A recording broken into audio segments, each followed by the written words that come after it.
Chelsea, and I have two beautiful kids of my own, and then have carried twice for a couple here in New York. And I think what I would say is maybe the most common question that I've been asked as a surrogate is, why did you decide to do this, or what led you to wanting to be a surrogate? And I would say that's a question that I have 1,000,005 answers for, and at the same time, no specific answer. I think I always knew that I wanted to help people, wanted to help build a family.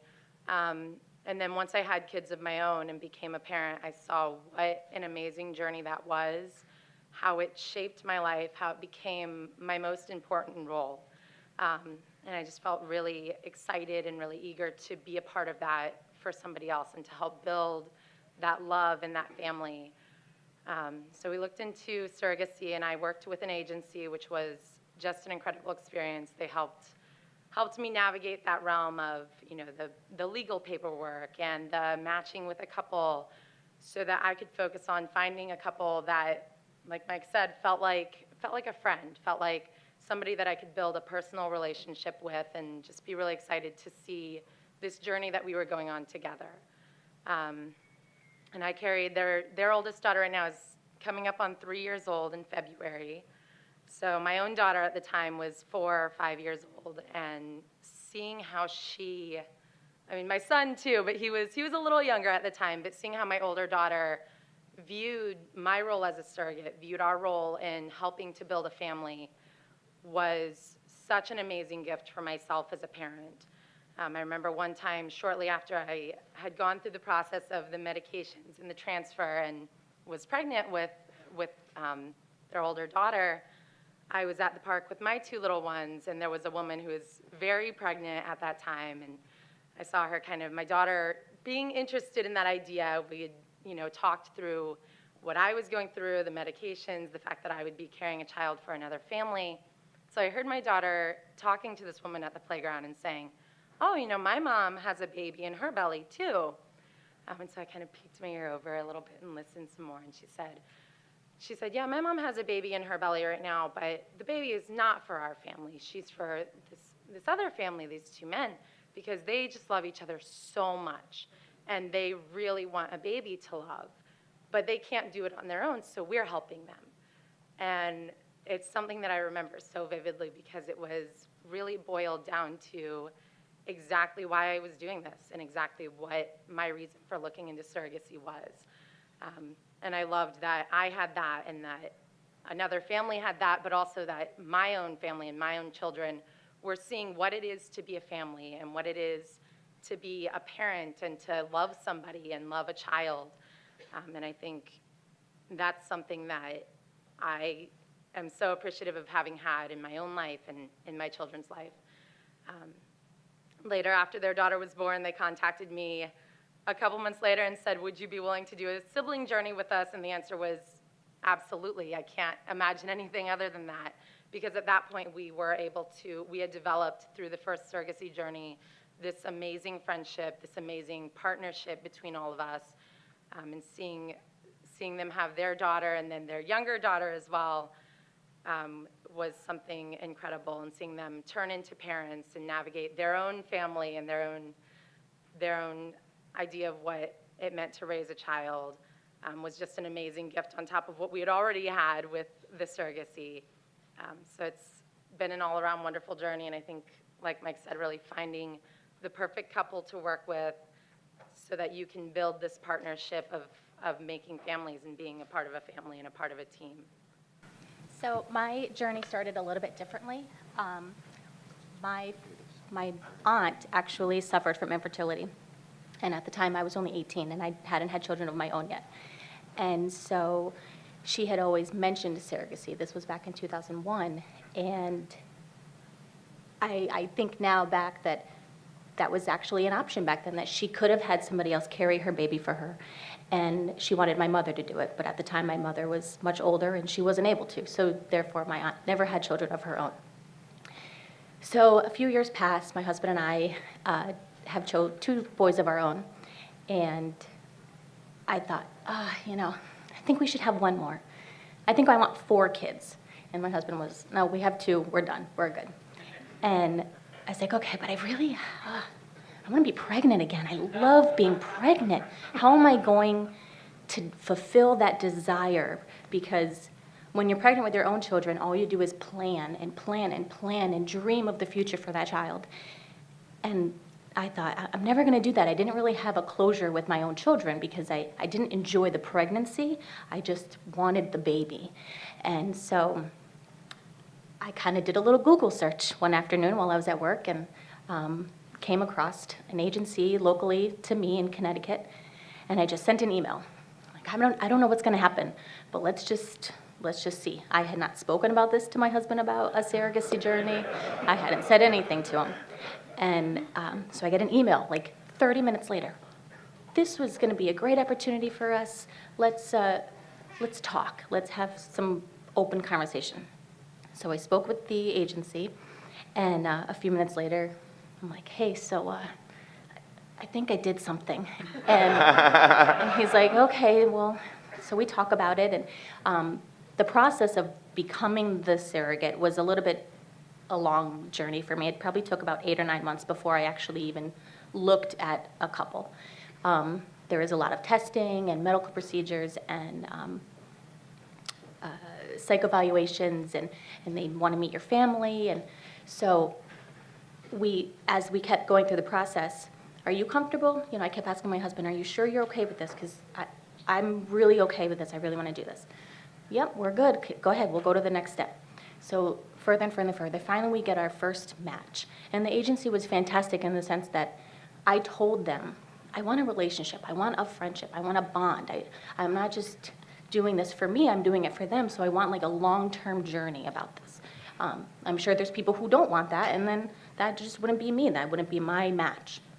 And they matched me with the most amazing first couple. So my little story, I actually carried for a couple they were originally in New York, and then they moved to San Francisco. So that's one family with one baby, and then I had twins for another couple in London. So technically it was 2 journeys, but 2 separate families. So my first family, we meet, they're in the city, fantastic meeting. Our texting relationship was amazing. We weren't able to meet as often as possible, but as the process went on, I mean, my husband texts them more, I think, now because he's a big San Francisco fan, 49ers, so they talk about that a lot. So that child is, we delivered a little baby boy. They were in the room with me. They were right by my head. Great experience. Everyone in the hospital was just dying because this is, I think, possibly the first surrogacy birth that they had at this hospital. So everybody in the room just wanted to be there. And at the time, I was pretty open about it. Whatever, it is what it is. You've delivered hundreds of babies, and if you want to be in there, you can, I guess. So, so they did. But the guys, they were fantastic. They had their own room right next to my room, and I was very nervous that they were going to take the baby away and hide in the other room, and I would be in my room all by myself, like, I got to share this with them for 9 months, and then what's going to happen? I'm kind of nervous they're going to just hide from me. And they stayed in room with me the whole time. They didn't want their other room. They were there. We took tons of pictures. I got to watch them bathe the baby for the first time and change him. And I laughed because I was like, you're not doing it right, But they had to learn. They had to do it. I wasn't going to say that to them. They had the nurses for that. But it was really just cute and exciting. A little backstory about the first guys is one of the dads was a single dad who had a child through surrogacy years before. He had then met his now husband, and the husband wanted his own biological child. So they contacted the original egg donor, who agreed to donate again. He was able to create his own embryos, and so I carried a half biological sibling to the first child. So the first surrogate is not really in the picture anymore, and so I sort of became like a pseudo surrogate for the first child. The surrogate child is now going to be 4 on Thursday.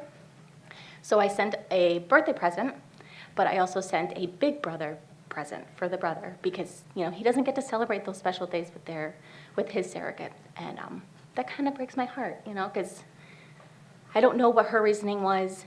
Everyone's journey is different, sorry. So I took on that role. I needed to. He needed that. He needed someone to connect to and to love him because he deserves that as a child of a product of surrogacy.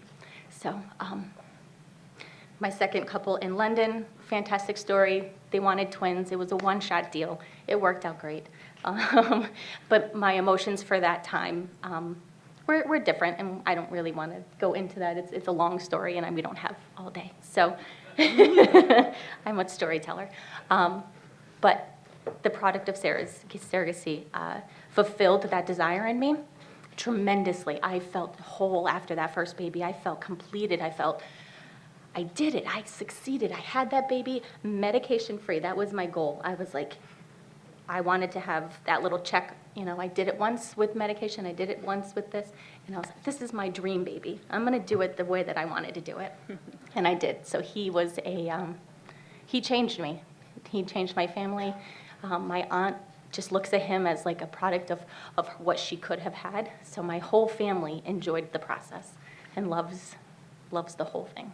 So the support is huge and life-changing. So thank you.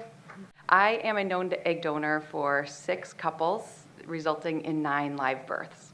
They know my children, they know my family, they've been to my mom's house where I grew up. It's something that I'm very passionate about, and it's something that I think is really important. I was very lucky to be able to have my own children through just, I'm going to get pregnant and have a baby, and that's what me and their dad decided to do, and it was no problem. We didn't have any issue. So when I was working at the clinic, I found how just seeing people day in and day out coming in that needed help, and all they wanted was to have a baby. So I thought, if there's anything I can do to help somebody, it would be to be an egg donor. And I found a lot of egg donors didn't really want any future contact or weren't sure about meeting the intended parents, or they would meet them at the transfer or the egg donation, and that would be it. But I felt the need to be available for people who wanted a known donor. It's important for me to have that relationship open if the parents want it. It is the parents' baby, it is their family, but if they want to ever reach out to the egg donor for whatever reason, I wanted to be there for them. And in doing so, I have gained amazing people in my life that I can't even imagine not being there. They know my kids, like I said, they know my whole family, they've become family, we text regularly, I get updates all the time on the babies, and it's an amazing thing to be able to share with somebody. I also get a lot of text messages like, oh my God, look at the baby, looks like you when you were this age, or, it's just something that is important that I love being able to share. I also like to be an advocate for egg donation. I like to tell other people who think the egg donation is weird or why would you do it. I like to tell them this is why I do it. You are literally making a family for somebody and helping somebody have a baby that would not have happened without an egg donor. I also have been with couples who they came in, they wanted a donor that looked like me, I was available, and egg retrieval, they created their embryos, their surrogate came in, had her transfer, she's pregnant, they have twins. And that was a different journey and a different relationship than some of my other IPs who had a failed donor prior to me, and they wanted a known or an experienced donor that was proven. And so I was a little bit more hand-holding with those guys where they needed, they'd be a little bit nervous about how's the medication going? How's everything? How was your appointment? Did you create, are the eggs growing? And they don't really know what to say, but they just wanted to make sure that it was working. And it was, and I think that unfortunately, it's too bad when people have something go wrong, but it also made our relationship a lot stronger. So those people are just a huge part of my life. And, I've been to Tel Aviv, where I have some babies, and I've been, in their home with their family, and I've been all over the U.S. meeting children that were, a product of me being a donor, and it just is something that I think is amazing, and I want to just tell everyone about it because it's something that truly changes somebody's life.